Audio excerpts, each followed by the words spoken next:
अस्सलाम वालेकुम नाज़रीन, डायलॉग सां गॾु आऊं तव्हांजे मेज़बान मुश्ताक राजपुर आहियां। अॼु असीं ॻाल्हाईंदासीं हिंदुस्तान मां आयल सिंध जे नामवर मोहक़क़ लेखक साईं मोतीलाल जोतवाणी साहिब सां। पाण हिंदुस्तान जा सिंधी ॿोली जा तमामु वॾा दानिश्वर आहिनि, एजुकेशनिस्ट आहिनि। न सिर्फ़ु उन्हनि सुठा नावल ऐं कहाणी लिखियूं आहिनि, पर तमामु सुठा शाइर। शाह लतीफ़ ते उन्हनि जी तमामु वॾी तहक़ीक़ आहे। सिंध जे दौरे ते आयल आहिनि, हाज़िर आहे उन्हनि सां ॻाल्हि ॿोल। सही अस्सलाम वालेकुम, भली का त अचूं तव्हांखे पंहिंजे प्रोग्राम में ऐं सिंध जे हिन दौरे ते बि ॻाल्हि ॿोली शुरूआति था कयूं त तव्हांजो जेको 11 सालनि जा हुआ जॾहिं तव्हां सिंध मां लॾे हिंदुस्तान हलिया विया विरहाङे दौरान, ऐं पहिरियों दफ़ो आया आहियो तव्हां सिंध, कीअं थो लॻे? तव्हां पंहिंजे ॻोठ में विया, भिटचा ते विया? ये असीं पहिरियों दफ़ो आया आहियूं ऐं असांखे ईअं थो लॻे ॼण हिकु नओं साह फिफड़नि में असां नई हवा भरी आहे ऐं अॻिते हली हिकु नओं लीज़ असांखे मिलियो आहे। असां 58 साल लॻाए छॾिया हिते पंहिंजे सिंध भूमीअ में पेर पाइण में। एतिरा साल लॻाइण न खपंदा हुआ, पर पोइ हालतूं अहिड़ियूं जंहिंमें घणो कुझु न थी सघियो। मां हूअं त घणनि ई मुल्कनि में रहियां, पर सिंध में पहिरियों दफ़ो आहियो आहियां ऐं 58 सालनि खां पोइ आयो आहियां। कीअं लॻी सिंध? सखर कीअं लॻो 58 सालनि खां पोइ? काफ़ी चेंजिस आहिनि, काफ़ी तब्दीलियूं आहिनि हिते। क़दुरु जो हिकु ॻाल्हि मूंखे लॻी त कॾहिं कॾहिं ईअं थींदो आहे त तब्दीली त थींदी आहे, पर तब्दीली में कुझु कंटिन्यूटी हुअणु खपे। Change and continuity. कॾहिं कॾहिं ईअं थींदो आहे त के जेका ॿी सरकार ईंदी आहे, पोइ सरकार जा जेके कम हूंदा आहिनि उन्हनि खे थोपे छॾींदी आहे। उहो न थियणु खपे। थियणी खपे त जेके अॻे सरकार उहे कम कया ऐं जेकॾहिं सुठा कम कया आहिनि त उहे अॻिते बि हलणु खपनि। इहे ॻाल्हि ॾिसण में आई त कॾहिं कॾहिं असांजा उहे कम रहिजी था वञनि जेके थियणु खपनि ऐं नथा थियनि। सखर शहर में हिन दफ़े जॾहिं विया हूंदो त हिकिड़ी नई पुल बि हूंदी, अॻु में शायदि 2 पुल हुयूं, हाणे अयूब पुल। अच्छा, इहे नहीं अयूब पुल आहे न, हिकु लैंसडाउन पुल ईंदी जेका सखर रोडीअ खे कंदी ईंदी ऐं पोइ अयूब पुल बि उन्हनि कई। उन घर में वियो, उहो पाड़ो बि ॾिठो जिते? हा, असीं हूअं रोडी में रहंदा हुआसीं। अच्छा, रोडी में। पर थींदो छा आहे त असांजे सिंधी घरनि में, चाहे हिंदू घर हुजे चाहे मुस्लमान घर हुजे, घणो करे ईअं थींदो आहे त का बि वालिदा, का बि माता पंहिंजो पहिरियों वियम जेको आहे सो पंहिंजे पेके घर में कंदी। त असीं रोहड़ी जा हूंदे बि असांजे माता डिसाइड कयो त भई पेके घर में गरीब बाबा सखर में उहा वियम कंदी ऐं मां पहिरियों ॿार हुउसि। ईअं थियो। ऐं इहो जेको इहा जेका ॻाल्हि आहे मूंखे यादि थो अचे त नानाणे में जेको पहिरियों ॿार ॼमे थो, शायदि गुरु नानक बि पहिरियों ॿार हूंदो। गुरु नानक, अच्छा, नानकाणो।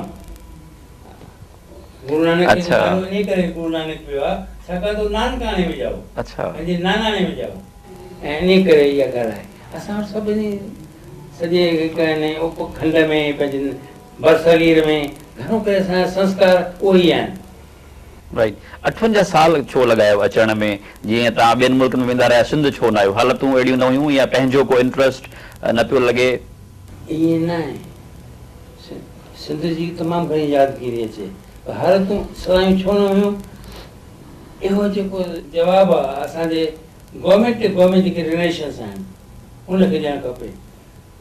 जेकॾहिं पीपल टू पीपल रिलेशनशिप आहे, जेका असांजे अवाम, असांजो अवाम ऐं तव्हांजो अवाम, उन अवाम ऐं अवाम जे सतह ते त असीं वेझा हुआसीं, पोइ सरकारी सतह ते शायदि असीं वेझा न हुआसीं, शायदि थो चवां, पर पोइ बि असांखे उन सतह ते बि उन में सेंध लॻाइणु खपे जीअं असांजा रिलेशन वधीक वधीक मज़बूत थियनि। ऐं उहो तॾहिं थींदो जॾहिं असांजो अवाम जेको आहे अहिड़ो क़दम खणंदो। तव्हां पंहिंजी ऑटोबायोग्राफी लिखी आहे जेका मूं अञा ताईं बदकिस्मत सां न पढ़ी आहे, पर 11 सालनि में जॾहिं तव्हां हितां वियो त तव्हां जॾहिं उहे मेमोरीज़ रिकॉल था कयो, छा थियो अहिड़ो? अहिड़ी कहिड़ियूं हालतूं हुयूं जो एॾी तइदाद में हितां जे सिंधी हिंदुनि खे लॾ बराइण करणी पई? हीअं आहे त असीं उन वक़्तु कराची में रहंदा हुआसीं। रोहिणी सखर, जॾहिं मां 7 साल जो हुउसि त मुंहिंजे पिताजिनि खे हिते कराची में केजी खिलाणी हाई स्कूल में नौकिरी मिली। मास्टर साहिबु हुआ ऐं पार्ट टाइम हू कमु कंदा हुआ। कुर्बानी हिकिड़ी अख़बार निकिरंदी हुई, कुर्बानीअ में हू सब एडिटर हुआ साॻे वक़्तु। त असां इहे पोयां 2 साल उते रहियासीं ऐं पोइ ओचितो असां ॾिठोसीं त 6 जनवरी 1948 ते कुझु अहिड़ा राइट्स थिया, हर महादेव, अलाहो अकबर, इन तरह जूं ॻाल्हियूं थियणु लॻियूं जेको असांजे तसवुफ़ जे हिन भोंय ते उहे ॻाल्हियूं न थियणु खपनि, पर थियूं। लॻे थो त शायदि के भारत मां लॾे आयल माण्हू हूंदा या केरु हूंदो, उन्हनि खे जॻहियूं खपंदियूं हूंदियूं हितां जूं। का बि ॻाल्हि उन वक़्तु मुंहिंजे आॾो चिटी न हुई, पर चिटो इहो हो त असांजे जॾहिं किराएदार असांजो हूंदो अलाह ॾिनो न, किराएदार असां हुआसीं, हू मालिक मकान हो, किराए अलाह ॾिनो। त हुन अलाह ॾिने साहिब खां जॾहिं पुछियो, जेके फ़सादी हुआ, त काफ़िरनि खे कॾहिं ॿाहिरि कर, जेके तव्हांजे घर में काफ़िर था रहनि उन खे कॾहिं ॿाहिरि कर। हुन चयो काफ़िर काफ़िर काफ़िर शायदि उहे काफ़िर त असां वटि आहिनि कोन, त न असांखे ख़बर पई आहे त तव्हां वटि आहिनि। त हुन उहा त हफ़्तो अॻु में हले विया ऐं हुनखे कूड़ ॻाल्हायो। अच्छा, अलाह ॾिने जीअं असीं बची सघूं, पर उहो समूरो ॾींहुं जॾहिं इहा ॻाल्हि ॿोल त थी, मुंहिंजे पिता जन अलाह ॾिने ऐं अलाह ॾिनो कबीर जा दोहा, अच्छा, शाह लतीफ़ जूं वायूं, काफ़ियूं अहिड़े नमूने ॻाइणु लॻा। उन मूंखे अञा ताईं जेका ॻाल्हि विविड रिकलेक्शन आहे उहो इन ॻाल्हि जो त कबीर हिकिड़ो दोहो चवणु लॻा, तू कहता है कागज़ की देखी, मैं कहता हूँ आंखों देखी। कबीर दोहो आहे, तूं त चएं थो बाबा कागज़ की लेखी, माना जेको कागज़ ते लिखियलु आहे, कागज़ ते लिखियलु आहे। कागज़ ते लिखियलु छा थी सघे थो? गीता थी सघे थी, बाइबल थी सघे थो, असां क़ुर शरीफ़ थी सघे थो, इहे कागज़ ते लिखियलु आहिनि। पर मज़ो तॾहिं आहे मुंहिंजो जेको तू कहता है कागज़ की देखी, मैं कहता हूँ आंखों देखी। मुंहिंजो जेको लाइफ एक्सपीरियंस आहे, मुंहिंजो लाइफ एक्सपीरियंस ईअं आहे त हिते को बि कंहिंखां जुदा कोन्हे, मुंहिंजो इहो एक्सपीरियंस आहे। ऐं तूं कागज़ जी लिखी थो ॿुधाए, त इते जेके ॻाल्हियूं थियूं, दरअसल ॿिज उते ई ॿिज पइजी वियो मुंहिंजे माइंड में त असांखे जेकॾहिं कमु करिणो आहे त कुझु अहिड़े नमूने, इहा घणनि सालनि ताईं मुंहिंजे दिमाग़ में ॻाल्हि रही। ऐं पोइ आख़िर जीअं मूं MA वग़ैरह कई ऐं त MA इंग्लिश लिटरेचर में कई, त मां जॾहिं थीसिस लाइ कयो त मूं चयो त मां अप्लाई कंदुसि भई शाह अब्दुल लतीफ़, पंहिंजे उन ते अंग्रेज़ी में थीसिस लिखंदुसि।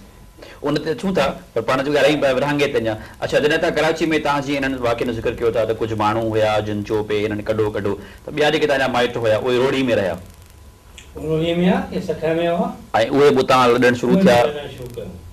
पोइ हिते जेका कांग्रेस जी एक्टिविटी हूंदी हुई जंहिंमें मोस्टली हिंदूज़ घणा एक्टिव हुया, छा उन्हनि जी छा पॉलिसी हुई तव्हांखे जेकॾहिं कुझु यादि हुजे? या छा आहे, असीं उन वक़्तु सियासतदान जे रहमो करम ते हुआसीं। सियासतदान जीअं सोचे, तव्हांखे यादि हूंदो त महात्मा गांधी चयो त जेकर को बि हिंदू हितां लॾींदो त मुंहिंजे हिकदमि मुंहिंजे छाती ते उहो बार थींदो त लॾे वेंदा, त तव्हां न लॾियो। महात्मा गांधी ईअं चयो हो। पर पोइ जवाहरलाल नेहरू ऐं असांजे जिन्ना साहिब खे शायदि तकड़ हुई, मां नथो चई सघां, पर उन्हनि उन त चयो त हीअ सियासतदान जो कमु हो, कारगुज़ारी उन्हनि जी हुई। ऐं पोइ आख़िर में इनसिक्योरिटी, गैर सलामती पैदा थी वई हिंदू माण्हुनि में, ऐं हिंदू माण्हू गैर सलामत हूंदे लड़णु शुरू कयो हुननि। पॉलिटिकल जेके जीअं तव्हां चओ था पॉलिटिक्स हुई, कीरत बाबाणी साहिब जहिड़ा अहिड़े माण्हुनि खे त फोर्सबली जबरी तौर ते मतिलबु खणी वञी छॾे आया बॉर्डर जे हुन पासे, पर काफ़ी माण्हू ख़ौफ़ में बि विया, वॉलंटियरली रज़ाकाराना तौर ते बि हालत ॾिसी करे माण्हू लॾियो। अव्हांखे छा पियो लॻो? हिकिड़ो इम्प्रेशन हिकिड़ो इहो नज़र अचे थो त भई जेके कांग्रेस जा माण्हू हुया उन्हनि जो ख़्यालु हो त भई हलो इंडिया था हलूं, उते वज़ारतूं मिलंदियूं, हुकूमत पंहिंजी हूंदी। सच त ईअं आहे, जेको मूं इंसिडेंट तव्हांखे बयानु कयो न, त असीं अलाह ॾिने जे घर में रहंदा हुआसीं, ईअं लॻो त हीअ जेके फसादी आहिनि ऐं जेके चवनि था काफ़िरनि खे कॾहिं ॿाहिरि कर, उन पुठियां सबबु असांजो निजी इहो ख़ालिस इहो त किथे असीं अलाह ॾिने लाइ शख़्सी तरह हुन लाइ जोखम भरिया त न थी पवंदासीं। अच्छा, किथे छाकाणि त हुन बयानु ॾिनो आहे त काफ़िर हिते कोन था रहनि त पोइ अहिड़ी तरह असीं जा जेका असां मुस्लमान भाउर आहिनि ऐं फ़सादनि जो अॻियां छा उन्हनि खे त असीं खिलण हा या कंहिं बि नमूने उनखे त नुक़सानु पहुचाईंदासीं इन करे असां फ़ैसिलो कयोसीं त भई असीं हिते न रहंदासीं जेकॾहिं ईअं आहे त असां हिते न रहंदासीं हिकिड़ी अनप्रेसिडेंट ट्रेजिडी थी लॻे उन दौर जी अनप्रेसिडेंटेड ट्रेजिडी ट्रेजिडी राइटली से हीअ जेका आहे सा अनप्रेसिडेंटेड ट्रेजिडी आहे कॾहिं ईअं न थियो त एतिरा माण्हू हिकु मुल्क मां ॿिए मुल्क में वञनि पर इहो साॻी मां चवंदुसि त इहो सियासतदान जी कारगुज़ारी छा थो करे सघिजे पर असां बि शायदि कुझु करे सघूं हा उहो असां मौक़ो विञायोसीं ऐं छा कजे हज़ारनि सालनि खां वठी हिते जेके माण्हू रहिया जिन जी ॿोली जिन जी तहज़ीब जूं पाड़ूं मोहन जो दड़ो में आहिनि तॾहिं त असीं हुते को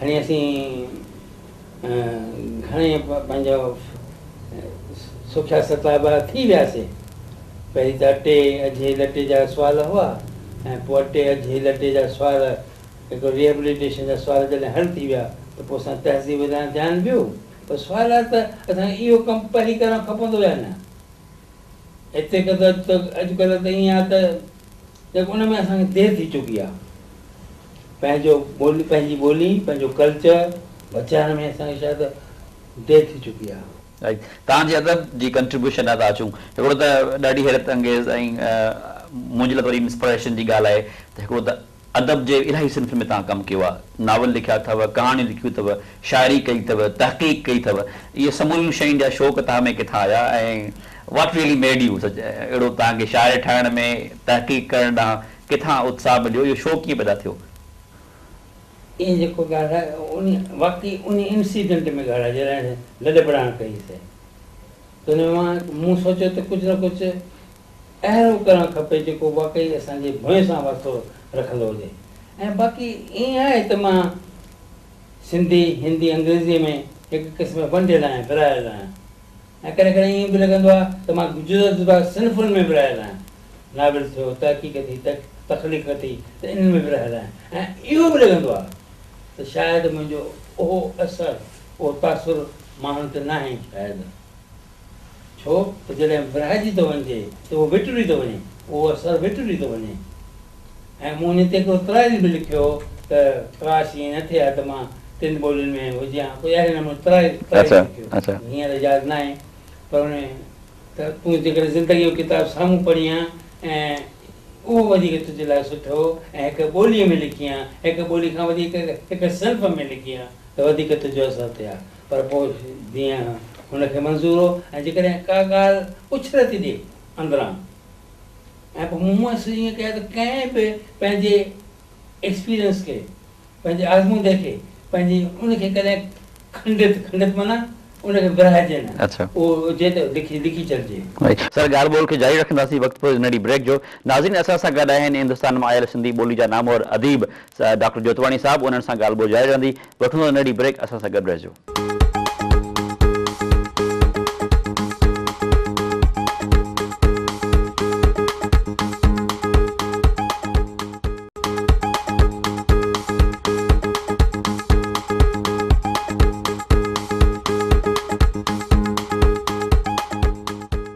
वेलकम बैक नाज़रीन मां तव्हांखे वरी ॿुधाईंदो हलां त असां सां गॾु आहिनि हिंदुस्तान मां आयल सिंधी ॿोली जा नामवर शाइर कहाणीकार ऐं नॉवलिस्ट डॉक्टर मोतीलाल जोतवाणी साहिबु अच्छा 1973 में जीअं तव्हां ज़िक्र कयो PhD जे लाइ तव्हां रजिस्टर थियो या PhD कई त अदब ॾांहुं रुझान उन खां पहिरीं हुयो उन खां पहिरीं घणो पहिरीं इहे तहक़ीक़ जे खेत्र में घणो पोइ आयुसि मां अच्छा पर न उहो अहिड़ो सर्कल हुयो उते तव्हांजो दोस्तनि जो जिथां जो तव्हांखे शौक़ु थियो या को तव्हांजी फैमिली में जीअं तव्हांजो वालिद साहिबु उस्ताद हुयो दरअसल छा आहे त मूंखे तमामु सुठनि माण्हुनि जो संग मिलियो उन्हनि में हिकु सॼण आहे जलानदास दौलतराम अच्छा जलानदास दौलतराम उहो शख़्स आहे जेको महात्मा गांधी जो क्लोज़ एसोसिएट हो ऐं जेका क्विट इंडिया मूवमेंट वग़ैरह हिन हुन में हुनजो वरितो त उन वक़्तु पाण कराची असांजी रहंदो। रिसर्च सोसाइटी हूंदी हुई जॾहिं गोबिंद सिंह मनसुखाणी इहो जानदास दौलतराम साहिबु ऐं ॿिया सभु अची उन में वेंदा हुआ ऐं पोइ तहक़ीक़ जे खेत्र में जेको बि नओं किताब हिते सिंध में छपिजे उहो हुते किथे किताब डॉक्टर बलोचा किताब असां वटि ईंदा हुआ ऐं पोइ असां हिते बहस कंदा हुआसीं ऐं उन जो प्रिसाइडिंग ऑफिसर जेको हूंदो हो असां श्री जानदास दौलतराम उहो साहिबु पहिरीं त बिहार जो गवर्नर हो, पोइ आसाम जो गवर्नर थियो, उन खां पोइ 18 साल असां वटि छा आहे त राज्यसभा जो मेंबर 6 साल 3 दफ़ा 3 टर्म्स हू राज्यसभा जो मेंबर हुयो ऐं राज्यसभा मेंबर उहो थींदो आहे जेको प्रेसिडेंट असांजो प्रेसिडेंट जंहिंखे थापे 12 ॼणनि मां कंहिंखे बि थापे ऐं असां जानदास खे थापियो हुयईं पूरा 3 टर्म्स हुन सर्व कया। अच्छा पर इहा ॻाल्हि दरअसल उनजो हिकिड़ो विजन हो। हिते करे जॾहिं मूंखे अंग्रेज़ी लेक्चरशिप मिली चई तूं अंग्रेज़ी में छा करे अंग्रेज़ी में लेक्चरर थी, you will be one among many. केॾा माण्हू आहिनि अंग्रेज़ी में, be a teacher in Sindhi so that you can serve your language your community through English. हुनजो चवणु इहो त मूंखे उन्हनि जो जेको विजन आहे विजन आहे उहो मूंखे कमु आयो, घणो कमु आयो। डॉक्टर चोइथराम गिदवाणी त घणो पहिरीं दरअसल थियो छा आहे त डॉक्टर चोइथराम गिदवाणी त घणो पोइ वरी जल्दी वरी लाॾाणो करे विया। जानदास दौलतराम ऐं ॿिया केतिरा शख़्स मुंहिंजे ज़िंदगीअ में आया जिन मुंहिंजी ज़िंदगी ठाहे तव्हांजी कहाणी नावल जा मौज़ू कहिड़ा आहिनि जिन ते तव्हां घणो लिखियो आहे? मुंहिंजो दरअसल हिकु जेका मैन वुमन रिलेशनशिप आहे उन ते में घणे में घणो लिखियो आहे। अच्छा man woman relation in relationship ते करे मुंहिंजो मोटिव हिकिड़ो थी पियो आहे। मोटिव कहिड़ो आहे? अर्धनारीश्वर। तव्हां चवंदा अर्धनारीश्वर छा आहे? अर्धनारीश्वर छा आहे त आइकोन आहे शिव जो, शिव ऐं पार्वती। शिव ऐं पार्वती जो आइकोन आहे। हिकु पासे शिव ॿिए पासे पार्वती, बाक़ाइदे ॾिसंदो पूरा अर्ध, हिन पासे पार्वती हुन पासे शिव। माना को बि शख़्स पाण अंदरि शिव ऐं पार्वती जा इनासर ॻंढे। असां ईअं जेको अॼुकल्ह असांजे बरसगें ईअं थो थिए त असां अर्धनारीश्वर खे विसारे छॾियो आहे। असांजे वेस्ट में वुमेन्स लिब आहे, लिबरेशन मूवमेंट, इहे बेकार जी ॻाल्हियूं आहिनि। उते पाण महसूसु कयो आहे त जेकॾहिं असीं अर्धनारीश्वर खे फॉलो कयूं, यानी शिव बिना शक्तिहीन आहे, शिव बिना जेकॾहिं पार्वती उहो बिना सघ जे आहे, पर अहिड़े नमूने शक्ति बिना शिव जो पासे शव माना लाश। त इहे जेकी ॻाल्हियूं आहिनि इहे असांखे सोचणु खपनि। तव्हांजी सिंधी ॾाढी इंडियनाइज़ थी वई आहे। ॾाढी इंडियनाइज़ थी वई आहे। उन जो सबबु छा आहे? नेचुरली अच्छा जेको हिते जेको सिंधी अदब आहे, शेख हयाज़ जी पोइट्री आहे या बेटाई त हाणे 2 साल पुराणो आहे, पर उनखां पोइ गुज़िरियल 50 साल में जेका थी आहे उनमें क़ौम परस्ती जो एलिमेंट, उनमें जेका सिंधी माण्हुनि में हिकिड़ी एहसास महरूमी रही आहे मुख़्तलिफ़ सियासी सबबनि जे करे, उनजी वरी झलक नज़र अचे थी। या ख़ुदि पंहिंजी धरती सां प्यार, उनजा इशूज़, थर बर वण वाहण बस्तियूं, इन क़िस्म जूं हिकिड़ो अचे थो पियो। पर उते जो जेको जीअं तव्हां ॿुधायो था हिकिड़ा man women relationship, urban society जा इशूज़ आहिनि बि हुते। छा आहे त असीं जेके सिंधी हुते आहियूं भारत में, से ॻोठनि में त आहियूं कोन, वॾनि वॾनि सिटीज़ में, वॾनि वॾनि शहरनि में असीं हुते आहियूं। पोइ असांखे ॿाहिरां इहो स्वास्थ्य पर जेका अव्हां जी तहक़ीक़ आहे उहा त वरी जीअं सूफ़ीज़ ऑप्शन आहे उहो हिकिड़ो ॿियो रूप आहे। न त हीअ जेका असांजा जेके तकलीफ़ जा आहिनि उहे त इहे आहिनि जेके असां मैन वुमन रिलेशनशिप। हाणे जीअं तव्हां वटि जेके आहिनि कारोकारी वग़ैरह जूं ॻाल्हियूं थियूं अचनि, मूंखे लॻे थो त कॾहिं कॾहिं असां हिते सिंध में अञा असां पुराणनि इशूज़ में, मां घणो करे सिंध जो अदब जेको पढ़ंदो आहियां, पर उहा जेका अर्बन टच आहे, ऐं चाहे असीं अर्बन स्लम में रहिया पिया हुजूं, पर अर्बन स्लम जा जेके प्रॉब्लम्स था थियनि उहे असांखे हूअं असांजो जेको सिंधी कहाणी आहे, सिंधी नावल आहे, ख़ासि करे सिंधी कहाणी कंहिं बि ॿोलीअ जी कहाणीअ सां बरमेचे सघे थी। सिंधी कहाणी तमामु सुठे नमूने लिखी वई आहे ऐं लिखिजे पई थी। अच्छा, मतिलबु सिंधी कहाणी जी तव्हां भेट करियो इंडिया जे ॿियनि ॿोलियुनि सां। तॾहिं त चवां हा त काफ़ी तव्हां ऐं असां वटि थोरा सवाल ॿिया आहिनि।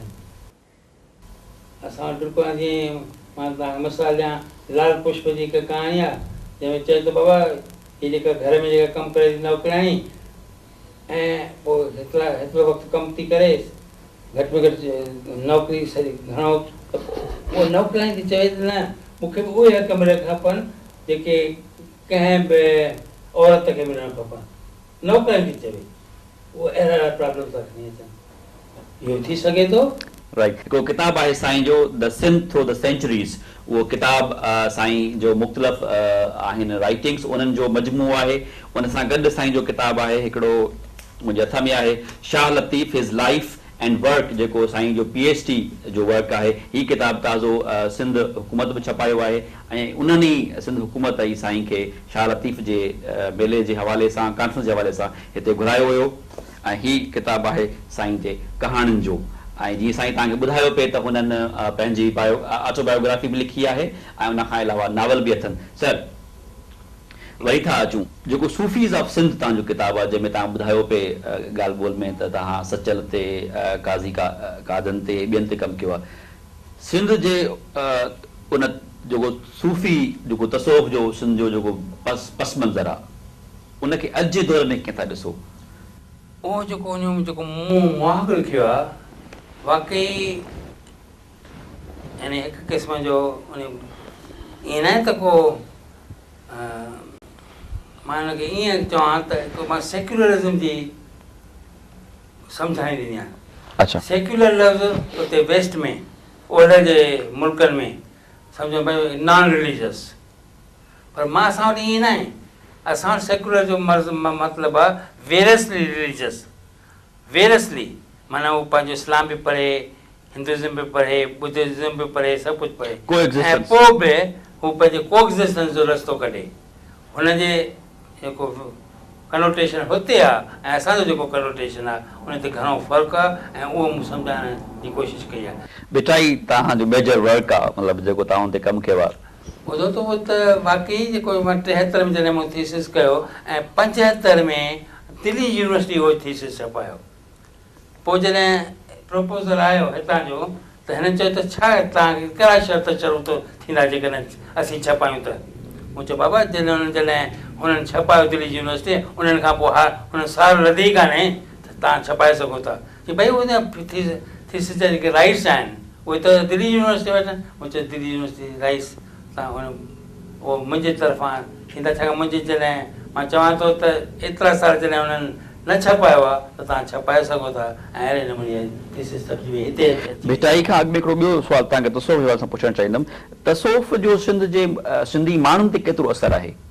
यानी सिंधी माण्हू जेके हितां माइग्रेट करे विया उते इंडिया में, उन्हनि ते या सिंध जे हिन मुआशिरे ते तव्हांखे केतिरो नज़र अचे थो? छो त जॾहिं आउं सोचां थो हिन ॻाल्हि ते त यानी सिंध जेका तसौफ़ सां सुञाती वञे थी, उन में माण्हू मज़हबी बुनियादनि ते रॾ पलाण कनि, ॿ हिकिड़ियूं मुद्दात शयूं नज़र थी अचनि। ॾिसो न, तव्हां तसौफ़ शायदि सो ई सम्झाणी था ॾियो। तसौफ़ ईअं आहे त हर हिक में उहो बसे थो। हिकिड़ो त भई शरीयत जे हिसाब सां, ॿियो आहे तरीक़त जे हिसाब सां। शरीयत जे हिसाब सां त ईअं आहे त बाबा हिकु ख़ुदा आहे ऐं ख़ुदा जा असीं बंदा आहियूं ऐं बंदो ख़ुदा नथो थी सघे, इहो तव्हांजो शरीयत जो तरीक़ो आहे। पर जेको तसौफ़ जो तरीक़ो आहे, तरीक़त जो जेको तरीक़ो आहे त उहो हिकु हिक में हू पाण आहे। इहो जेको तरीक़ो आहे जंहिंमें चऊं था unity of existence and unity of appearance. तव्हां वहदल शूद ऐं वहदल वजूद। तव्हां वहदल शूद जी ॻाल्हि कयो, जॾहिं चओ था न भई हिकु बंदो ख़ुदा नथो थी सघे, इहो वहदल शूद आहे। पर वहदल वजूद जॾहिं सभिनी में उहो हिकु आहे। तव्हां चओ था न त इन पशु पंछी माण्हू कहिड़ो बि यानी सॼो जेको जगत आहे, एतिरे क़द्र जो गुल ॿूटा, असांजे सर जगदीश चंद्र बोस चयो त भई गुलनि ॿूटनि में बि तव्हां जी जान आहे। इहा सॼी जी ॻाल्हि। एतिरे क़द्र आइंस्टाइन जी जेका थियोरी आहे, थियोरी ऑफ रिलेटिविटी, क्वांटम, ओसि ताईं इहा ॻाल्हि पहुचे थी। त इंसान ज़ात जी जेका पहिरीं सूझी आहे उहा आहे नॉन ड्यूअलिज़म। किथे बि का दुई न आहे। इहा पहिरीं सूझी आहे इंसान जी, ऐं इहा इंसान जी पहिरीं सूझी असांजे हिन सिंध भूमि में पैदा। भिटाई जंहिं दौर में पैदा थिए थो उन जा जेके इशूज़ आहिनि, जेको उनजी शाइरी में गहराई आहे, जेका वसत आहे, उहो हिकिड़ो अकेलो थो लॻे। मतिलबु उन 500-600 साल जी पूरे पीरियड में उन जी का पैरेलल, उन जे का वेझो, का क़रीब, का थॉट नज़र कोन थी अचे। ईअं थो लॻे ॼण को मिरकल हुजे। मतिलबु तव्हां कीअं ट्रेस कंदो हुन? जी जी प्लीज़। मां नथो सम्झां जी। कंहिं बि ॻाल्हि जी इर्तिका थींदी आहे, का बि ॻाल्हि विकास पाईंदी आहे, हुनजो अॻिते हली पियो। हाणे मूंखे ख़बर आहे त इहे काज़ी कादन इन मीर शाह इनायत जो कलाम, मीर शाह इनायत जो कलाम जे भरियां ताईं पढ़ी सघो था। असां शाह अब्दुल लतीफ़ जा केतिरा बैत, पंहिंजे अब्दुल करीम जा बैत हिन जे भरियां पढ़ी सघो था, पंहिंजे शाह लतीफ़ जा। इहे जेको आहे न पाण बि चयो अथई त शाह हुन पाण रखंदो हो, कि रूमी जी मसनवी रखंदो हो, शाह अब्दुल लतीफ़ जा बैत रखंदो, शाह अब्दुल करीम जा बैत रखंदो हो, ऐं क़ुर शरीफ़ रखंदो हो। त इहे ॻाल्हियूं त अॻ में आहिनि न, पक ई पक। ईअं न आहे त को ओचितो ई मिरेकल थी पियो। इहा का तयारी आहे। जॾहिं शाह अब्दुल करीम जा बैत पढ़ियईं, जॾहिं रूमी जी मसनवी पढ़ियईं, जॾहिं असांजे ॾिसो क़ुर शरीफ़ में अहिड़ियूं केतिरियूं ॻाल्हियूं आहिनि जेके तो चए थो भई शहर जे वेझो आहे, ख़ुदा मुंहिंजे शहर जे वेझो आहे। माना पक ई पक तसवुफ़ जी सम्झाणी उतां थी शुरू थी वञे, तसवुफ़ जी सम्झाणी उतां थी शुरू थी वञे। ऐं इहा तयारी असांखे सम्झणु खपे त ही हुई। भिटाई जी पोइट्री लाइ चयो थो वञे, मतिलबु मुख़्तलिफ़ फ़िक्र आहिनि असां वटि। त हिकिड़ा के हुन में रूहानी राज़ था ॻोल्हिनि, हिकिड़ा हुनखे तसौफ़ जे पस मंज़र में ॾिसनि था, हिकिड़ा हुनखे रिवोल्यूशनरी पोइट सम्झनि था, जेके हाणे त शुरू थियनि थियूं पयूं। ज़ाहिर आहे जेके अॼु जे दौर जा माण्हू उहे पंहिंजे हालतुनि आहे हुनजी इंटरप्रेट कनि था, के हुनखे इनकलाबी शाइर, के हुनखे क़ौम परस्त। बल्कि असांजो साईं बदर जेको अबड़ो साहिबु आहे उहे चवनि था त भिटाई जेको ख़ुदि जेको सुर केॾारो आहे उहो हुन सूफ़ी शाइना जे पस मंज़र लिखियो आहे। तव्हां हुनजी भिटाई खे कीअं था? मां भिटाई साहिब में, भिटाई साईं में मल्टी कल्चरलिज़म ॾिसंदो आहियां। जुदा जुदा धर्म, मल्टी कल्चरलिज़म। असांजो त सिंधियत वारो जेको आहे उहो तव्हां चवंदा त हिकिड़ो सब कल्चर आहे। मल्टी कल्चर कहिड़े हिसाब सां? त किथे त हिन हिंदुअ जी ॻाल्हि कई आहे, जॾहिं चवे थो न मारोचियाणी पंहिंजी ससुईअ खे थो चवे, ससुई बांभण, माना हिंदू धर्म जी ॻाल्हि कई। ऐं किथे वरी उहो जेको आहे कंहिंसां थी पुनूअ सां थी पेच अड़ाए, त उहो इस्लाम, किथे हिंदू किथे इस्लाम। ऐं ॿुध जो बि आहे न आदेशन,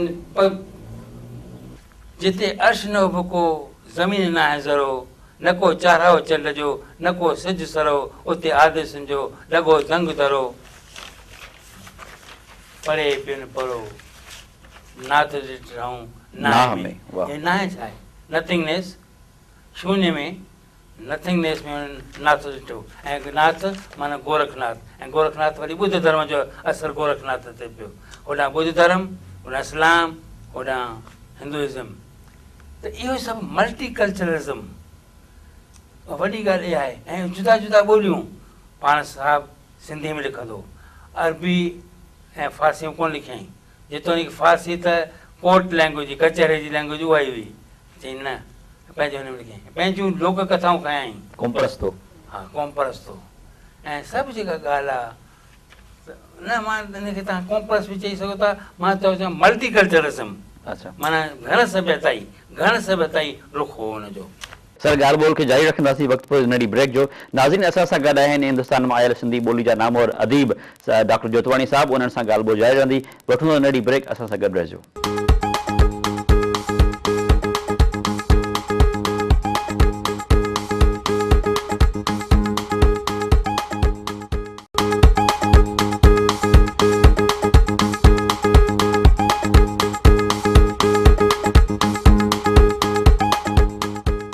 वेलकम बैक नाज़रीन। मां तव्हांखे वरी ॿुधाईंदो हलां त असां सां गॾु आहिनि हिंदुस्तान मां आयल सिंधी ॿोली जा नामवर शाइर, कहाणीकार ऐं नॉवलिस्ट डॉक्टर मोतीलाल जोतवाणी साहब। मतिलबु तव्हां पर जेको भिटाई जी हाणे इहो हिकिड़ो नंढो तव्हां मिसाल ॾिनो त हुन तरजीह ॾिनी पंहिंजी ॿोली में लिखण जी।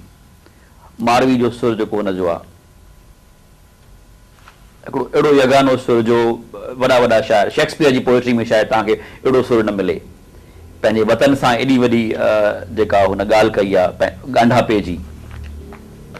हूअं बि ॾिसो न, हाणे शेक्सपियर जी ॻाल्हि कयव, को बि माण्हू पंहिंजी ज़िंदगीअ खे ॾिसंदो आहे। एतिरे क़दुरु जो शेक्सपियर जा जेको प्लूटार्क तां जेको वधि में वधि प्लूटार्क पढ़ियो हूंदो, ऐं प्लूटार्क तां जेके कहाणियूं आहिनि उन ॾिठियूं हूंदियूं या पढ़ियूं हूंदियूं। पर असांजे हिन शाह लतीफ़ साईं त पंहिंजी ज़िंदगीअ खे ॾिठो ऐं जेके हिते मुल्क जे हिते किसा हुआ उन्हनि किसनि ते लिखियो। इहा जेका ॻाल्हि आहे, हिकु आला ॻाल्हि इहा आहे त कंहिं शीर फराद ते न लिखियईं, हीर रांझे ते शायदि हुनजो कलम न हलियो आहे। जेके असां पंहिंजे भुंइ जा किसा आहिनि उन ते हलियो आहे। ऐं वॾी ॻाल्हि छा त जिते हिंदी छंदनि में हाणे ॾिसिजे त असांजे मिर्ज़ा कनीज़ बेग चयो त इहा ग़ैर मौज़ूद शाइरी आहे, झंगड़ी शाइरी आहे। झंगड़ी शाइरी लफ़्ज़ अथसि। मिर्ज़ा कनीज़ बेग लिखियो त शाह अब्दुल लतीफ़ शाइरी काज़ी कादर खां वठी शाह करीम, शाह अब्दुल लतीफ़ ऐं सच समझ झंगड़ी शाइरी आहे। छो चई छो? छाकाणि त इल्म अरूज़ मुताबिक़ न लिखी हुई आहे। पर असां वटि वॾी ॻाल्हि थी त असां हुनखे न हिंदी छंदनि मूजिबि सम्झो। हिकिड़ी ॻाल्हि मां तव्हांखे थोरी ॿुधाइणु चाहींदुसि त असीं जॾहिं भारत में वियासीं, ईअं आहे त हीउ जेको विरहाङो हो सो लानत हो, पर विरहाङो असां लाइ या किन स्कॉलर्स लाइ इहो नेमत बि बणियो। अच्छा, नेमत कहिड़े ख़्याल खां? असां उन्हनि जे फिलासफ़ी, रिलीजन ऐं हाणे जीअं छंद विद्या जी ॻाल्हि आहे। छंद विद्या छा साईं? छंद विद्या माना मैट्रिकल कॉम्पोज़िशन मीटर में। हाणे असांजे शाह लतीफ़ बैत आहिनि न, उहे हिंदी छंदनि में आहिनि। यानी दोहो, सोठो, दो ऐं सोठ जा मेल, इहे सभु जेके आहिनि हिंदी छंद आहिनि। ऐं केतिरे क़दुरु असां इन मामले में असांजे डॉक्टर अब्दुल जब्बार इन ॻाल्हि खे ते वधीक रोशनी विधी आहे त कहिड़े नमूने हीअ झंगड़ी शाइरी न हुई, इहा मौज़ून शाइरी हुई। ग़ैर मौज़ून शाइरी न हुई, मौज़ून शाइरी हुई, पर उनजो नमूनो, उन पैटर्न ॿियो हो। Right. So you being a scholar, तव्हां जेका भिटाई ते हिन महिल ताईं जेका तहक़ीक़ थी आहे, हिंद में बि थिए थी, सिंध में थिए थी बि, असां वटि इलाही सारा किताब छपिया आहिनि। हाणे दागा साहिब जो बि हिकिड़ो लेटेस्ट किताबु आयो आहे। तव्हां कीअं था ॾिसो? फॉरनर्स बि कई आहे, एन मेरिड शिमन लिखियो आहे, डॉक्टर सोरले लिखियो आहे भिटाई ते। तव्हां उन सॼी मां सेटिस्फाई आहियो, इंसाफ़ थियो आहे भिटाई सां, या भिटाई कंहिं हिकिड़ी डेवलप्ड ॿोली जो शाइर हुजे या हुनजो वॾो मक़ाम हुजे? हा, एन मेरिड शिमन जो नालो खण ॾाढो मूंखे सुठो लॻो, छाकाणि मां हुनखे एन मेरिड शिमन खे पंहिंजी पीराणी सम्झंदो आहियां। हीअ पीर ऐं पीराणी आहे न, तहिड़े नमूने। ऐं हुन साहिब मूंखे हार्वर्ड में घुरायो। हार्वर्ड में रही करे जेके ॻाल्हियूं असांजियूं थियूं, ऐं मां टिनि शख़्सनि सां मां न ठहियुसि, ऐं उन्हनि जी वीचारधारा सां, उन ख़्याल सां।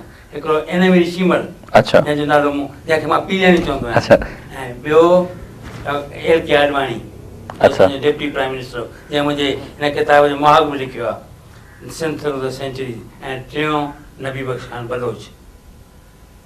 टिनि ॼणनि सां मुंहिंजो हिकु तरफ़ इख़्तिलाफ़ रहियो आहे। भिटाई जी घणी कई आहे, ओलह में थी आहे, असांजे ओभर में थी आहे, तहक़ीक़ घणी थी आहे। ओलह में असांजे एन मेरिड शिमल हिकु ख़ासि नालो आहे, तमामु ख़ासि नालो आहे। ऐं हुनजो पेन एंड ग्रेस किताबु आहे। Pain and grace, pain of दर्द, मीर दर्द, ग्रेस माना लतीफ़। मीर दर्द ऐं शाह लतीफ़ त जेको हुन कमु कयो उन नालो आहे पेन एंड ग्रेस। ऐं उन किताब में हिन बंदे खे ॼाणायो आहे त जेठमल परसाम, डॉक्टर गुरबख्शाणी, उन खां पोइ हीउ बंदो अचे थो जंहिं हुनखे इंटरप्रेट सही कयो आहे। पर उन हूंदे मूं चयो त मुंहिंजा थोरा इख़्तिलाफ़ आहे। उहो सदाईं छो चवंदी रही आहे त इस्लामिक सूफ़ीज़म, क्रिश्चियन सूफ़ीज़म या वेदांतिक या हिंदू सूफ़ीज़म, मिस्टिसिज़म, ॿुधो न, हीअ जेका मां हुननि खे चयो हो, उन वक़्तु बि चयो हो, तव्हांजी मुलाक़ात उन्हनि सां हूंदी हुयूं? थींदी हुई, छाकाणि मां उन्हनि जे ज़ेरदस्ती कमु कयो आहे उते हार्वर्ड में, एंडो मुस्लिम कल्चर डिपार्टमेंट में। मूं हुननि खे चयो त इहे इस्लामिक छो था लॻायो अथई? जॾहिं सूफिज़म या मिस्टिसिज़म थी वियो, मिस्टिसिज़म त हिकु ट्रोलाइट एरिया आहे, जीअं राति ॾींहं सां मिले ट्रोलाइट एरिया, जीअं ॾींहुं राति सां मिले ट्रोलाइट एरिया।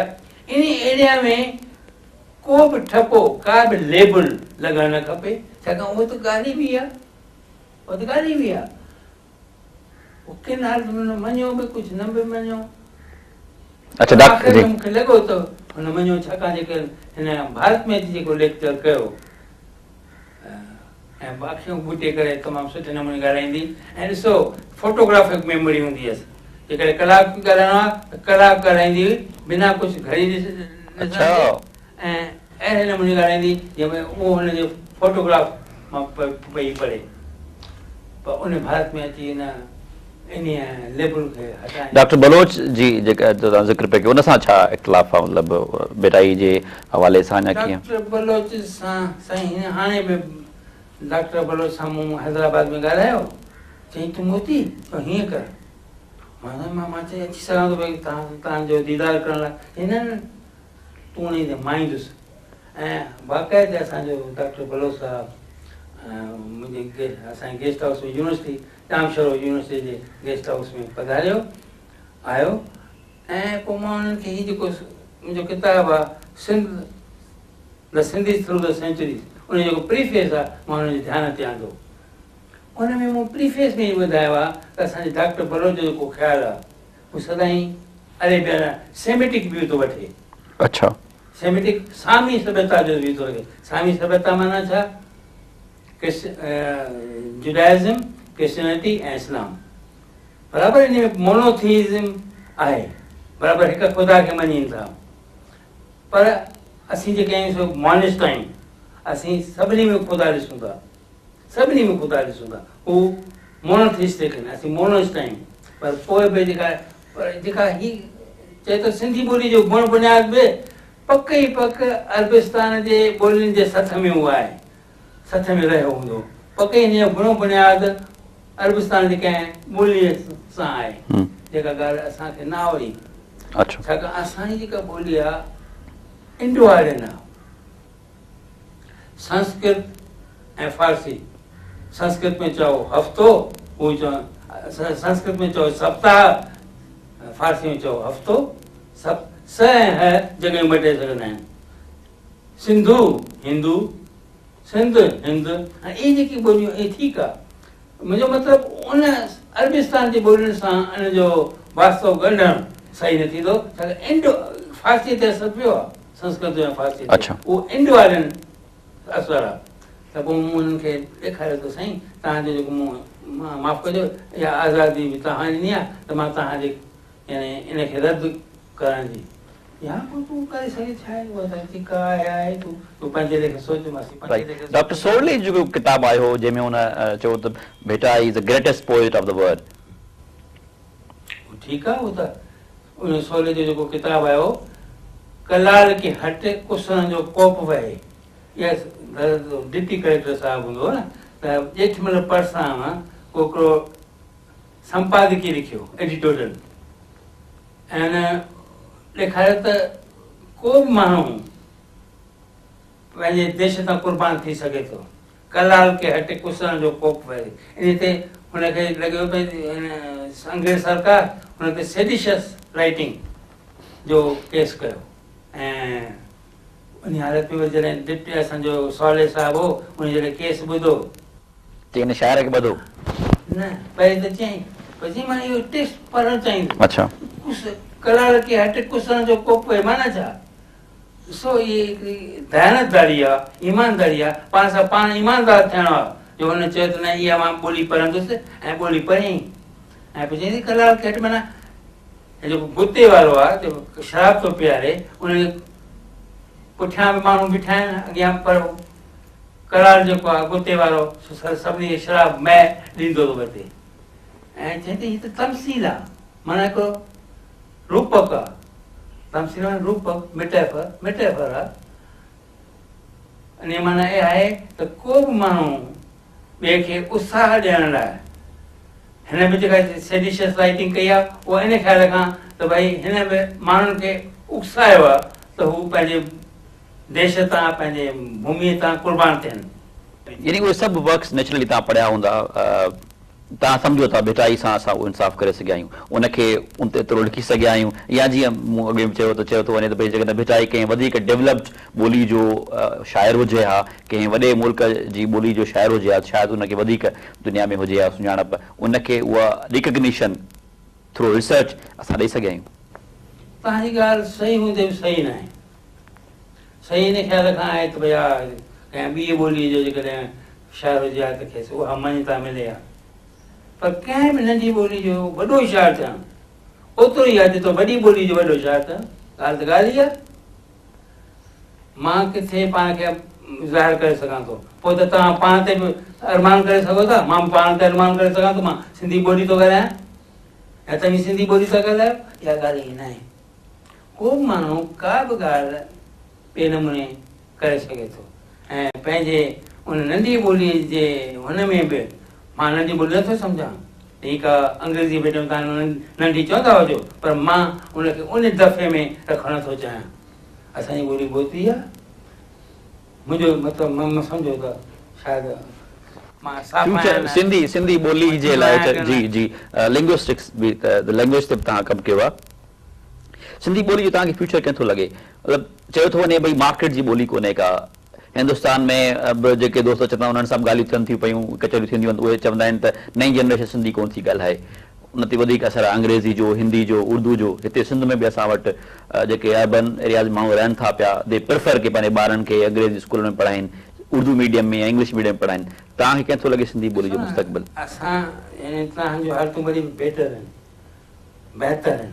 असांजूं हालतूं तमामु बदतर आहिनि। गुजरात जो सिंधी ॻाल्हाईंदड़ गुजराती वधीक थो लफ़्ज़ कमाणे, महाराष्ट्र जो सिंधी ॻाल्हाईंदड़ मराठियाइज़्ड सिंधी थो ॻाल्हाए, हिंदी ज़ोन में जेके कमु था कनि उहे हिंदी मुंहिंजे डिक्शन ते मुंहिंजे जेको असरु आहे, इहो त असरु लाज़मी बि थी सघे थो, पवंदो आहे, इहो स्वाभाविक आहे। ग़लति ग़ुलाम सही चई सघो था कि भई को माण्हू जेके ग़लति ॻाल्हाईंदो हुजे ऐं उहो सही आम लेखे उहो सही सम्झो वञे, उहो सही सम्झी वञे त इहे ॻाल्हियूं आहिनि।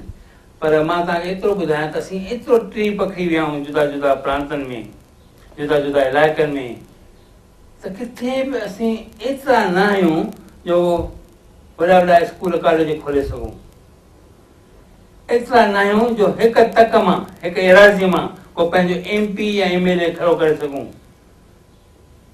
असांजूं हालतूं ॿियूं आहिनि। असांजे लाइ सिर्फ़ु इहो ज़रूरी थी पियो आहे त असीं बिज़नेस में या ट्रेड में अॻिते वधूं। शायदि इहो ई असांखे ॾेखारे थो त असीं पहिरीं असीं शरणार्थी हुआसीं, शरणार्थी माना पनाहगीर, ऐं चवंदा भई पनाहगीर आयो आहे, पोइ अॻिते हली न असां पंहिंजे बलबूते ते पंहिंजे हिमत सां असां पुरुषार्थी बनायासीं। पुरुषार्थी माना महिनती, जेके महिनत कश माण्हू हुजनि। शरणार्थी मां पुरुषार्थी, पुरुषार्थी मां परमार्थी, परमार्थी माना ॿिए जो भलो कंदड़। असां कॉलेज खोलियासीं, अस्पतालूं खोलियूंसीं, उहे अस्पतालूं उहे कॉलेज ॿियनि आसपास जे माण्हुनि जे लाइ हुयूं, उहो सिंध लाइ कोन हुयूं, आसपास जे माण्हुनि लाइ हुयूं। ऐं इन करे असांजो इमेज बदिलजी वियो। अॻे जॾहिं चवंदा त भई सिंधी मिले या सांप मिले मारो सिंधी को, असां वटि अॼुकल्ह को बि ईअं न चवंदो। ऐं असांजी हिकिड़ी अहसास कमतरी मां अहसास बरतरी थी आहे असांखे। सही, आख़िरी सुवाल तव्हांखां पुछूं था, प्रोग्राम जो वक़्तु पूरो पियो थिए। अवां पंहिंजी का कविता ॿुधाइणु चाहियो, का शाइर बि आहियो, तव्हां उन हवाले सां कुझु ॿुधाइणु चाहियो पंहिंजो असांजे व्यूअर्स खे? तहक़ीक़ी कम सां गॾोगॾु मूं तख़लीक़ी कमु बि कयो आहे।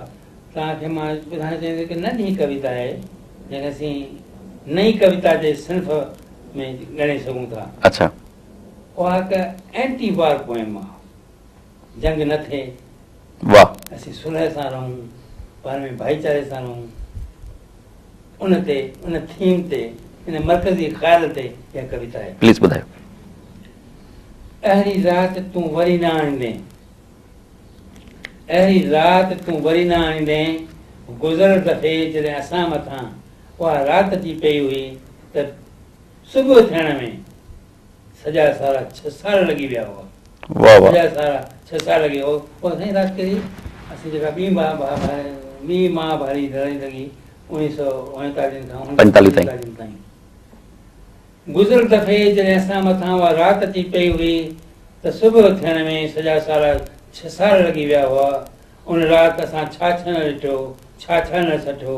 मां रोटी पचाए पंहिंजे पुट वटि खणी आई त खेसि ख़बर पई संदसि पुट खे पढ़ाई जी मेज़ कुर्ते तां उथारे ॿांह खां छिके लाम ते वठी विया हुआ। ही महाभारी लड़ाई। ॻोठ ॻोठ शहर शहर मर्दनि खां ख़ाली थी विया हुआ ऐं पागल औरतूं खे नचायो बिस्तरनि ते ॻोल्हे रहियूं। होॾां मर्दनि में बि अलाए छा कुझु बीमार पैदा थी रहियो। गुज़र दफ़े जॾहिं असां मथां उहा राति अची पई हुई त उहा राति चंड खे गिरकाए पगड़ी बांधी पई हुई। चंड खे गिरकाए पगड़ी बांधी पई। मूंखे ख़बर आहे ऐं राति तूं वरी न आणींदे, छो त हिन दफ़े 3 महाभारी लड़ाई वारी उहा राति सूरज खे ई खाई वेंदी। वाह वाह वाह वाह साईं, वॾी महिरबानी, थैंक यू। नाज़रीन, डॉक्टर मोतीलाल जोतवाणी साहिब जो तव्हां ॻाल्हि ॿोल ॿुधी। असांजे प्रोग्राम जो वक़्तु पूरो थियो, असां तव्हांखे इजाज़त वठंदासीं, पर वेंदे वेंदे असीं शुक्रगुज़ार आहियूं कराची यूनिवर्सिटी प्रोफेसर साईं सलीम मेमण साहिब जा, जंहिं असांखे हिन इंटरव्यू जो इंतज़ाम करे ॾिनो ऐं असांखे मौक़ो फ़राहम ॾिनो। साईं सां तव्हांजी ॻाल्हि ॿोल करायूं। इजाज़त, अल्लाह भाई।